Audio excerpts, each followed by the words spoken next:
दरम्यान अमेरिकेने मंगळवारी रात्री आणि बुधवारीही इराणवर हल्ले सुरूच ठेवले। अमेरिकेच्या सेंट्रल कमांड अर्थात सेंटकॉमने दिलेल्या माहितीनुसार मंगळवारी रात्री तब्बल 7 तास इराणवर हल्ला करण्यात आला। यात होर्मुझच्या सामुद्रधुनीतील इराणची क्षेपणास्त्र आणि ड्रोन केंद्र, नौदलाची मालमत्ता आणि किनारपट्टीवरील संरक्षण यंत्रणांना लक्ष्य करण्यात आलं। त्यामुळे अमेरिकेचे अध्यक्ष डोनाल्ड ट्रम्प यांनी इराणला मोठ्या हल्ल्याचा इशारा दिलाय। तेहरानने करारासाठी पुढाकार घेतला नाही तर पुढील आठवड्यात वीज प्रकल्प आणि पुलांनाही लक्ष्य केलं जाईल अशी धमकीच ट्रम्प यांनी दिली आहे। दरम्यान ट्रम्प यांनी बुधवारी व्हाईट हाऊसच्या सिच्युएशन रूममध्ये राष्ट्रीय सुरक्षा अधिकाऱ्यांबरोबर एक बैठक घेतली। इराण विरुद्ध लष्करी कारवाई आणखी तीव्र करण्यावर या बैठकीत चर्चा झाली।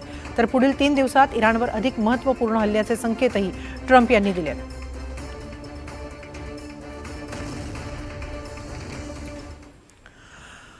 तसंच अमेरिकेच्या सेंट्रल कमांड अर्थात सेंटकॉमने बुधवारी इराणच्या ग्रेटर टूम बेटावर सुमारे 90 मिनिटं हवाई हल्ले केल्याची माहिती दिली।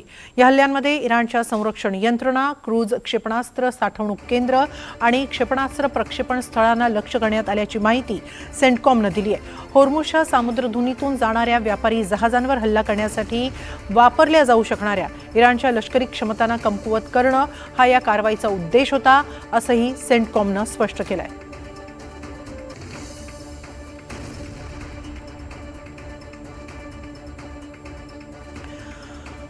तर अमेरिकेने होर्मुझजवळ पुन्हा एकदा नाकेबंदी लागू केली आहे। बुधवारी सकाळपासून ही नौदल नाकेबंदी लागू करण्यात आली। इराणने होर्मुझमधून जाणाऱ्या जहाजांवर हल्ला केल्यानंतर अमेरिकेने नाकेबंदीचं हे पाऊल उचललंय। जूनच्या मध्यात दोन्ही देशांमध्ये अंतरिम सामंजस्य करारावर स्वाक्षरी झाल्यानंतर अमेरिकेने एप्रिलमध्ये लादलेली नाकेबंदी उठवली होती। मात्र आता पुन्हा एकदा ही नाकेबंदी लागू करण्यात आली आहे। आता या नाकेबंदीनंतर मंगळवारी होर्मुझमधून केवळ 17 जहाजं गेल्याची माहिती आहे, तर इराणने 2 जहाजं अडवल्याचा दावा केलाय।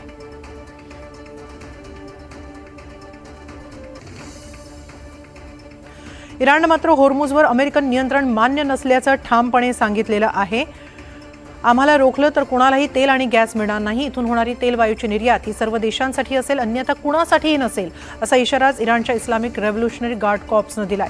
अमेरिकेच्या दबावापुढे न झुकता स्ट्रेट ऑफ होर्मुझ बाबतचं आपलं धोरण कायम ठेवणार असल्याचं इराणने स्पष्ट केलंय।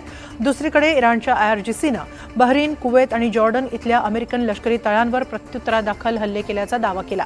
तसंच बहरीनमधील अमेरिकेच्या 5th फ्लीटचा तळ, जॉर्डनमधील अजराग हवाई तळ यांनाही लक्ष्य केल्याचं IRGCने म्हटलंय। दरम्यान इराणच्या बांपूर लष्करी तळावर अमेरिकन हल्ल्यात 7 इराणी सैनिक ठार झाल्याची माहिती इराणी वृत्तसंस्थेने दिली आहे। अमेरिकन हल्ल्यात लष्करी तळाच्या बॅरेक्स, सैनिकांच्या निवासी इमारती, सुरक्षा चौक्या, गेस्ट हाऊस यांना लक्ष्य करण्यात आलं।